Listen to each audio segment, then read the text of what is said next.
Here's a quick reminder of how I felt about the original Cybermorph on Atari Jaguar.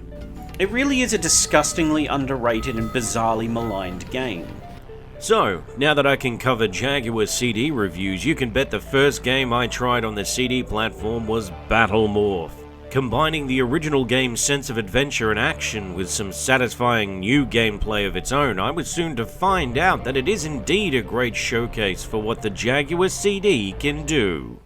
Straight away, the game shows off the CD format with nice, crisp and detailed video and great digital CD audio. This is only Cinepack video, but it still looks very nice and sets the scene quite a bit better than the 1993 version of Cybermorph, which included almost nothing in the way of presentation on the front end of the game. It should also be stated that the game does support the memory track if you have one. Once you've selected your loadout, which is limited at the beginning of the game, you're off on your first mission, and holy hot damn, look at that texture mapping. Oh my god, a map, finally! Look, now I'm navigating a texture map tunnel in first person mode. Jesus Christ, you can go underwater and the music instantly changes. Oh yeah, boom! Eat that shit! Nice, that boss is fully texture mapped.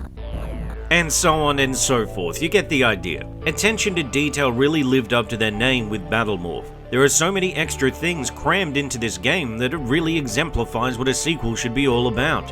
Everything is improved, from the more stable frame rate with texture mapping and more complex polygonal models being moved around, to the sheer variety of the missions. There isn't a single part of the original Cybermorph experience that hasn't been pulled out, polished, and put back in again.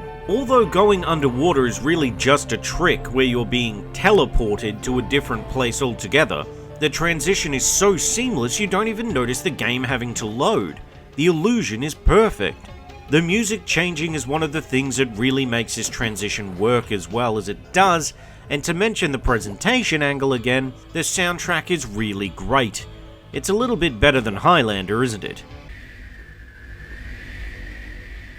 On top of the top-notch soundtrack, Battlemorph also looks great, with planets having a lot more personality now. Instead of the same Gurad-shaded landscapes with different colors over and over again, now there's little texture map cities littering the landscapes, lakes you can dive into as previously mentioned, giant floating keys, and even little power plants with vehicles moving batteries around. Everything looks like it is there for a reason, and I absolutely love the attention to detail. Sorry, that's the last time I'll say that. This game really rocks. If you liked Cybermorph, Battlemorph is a huge step up from that.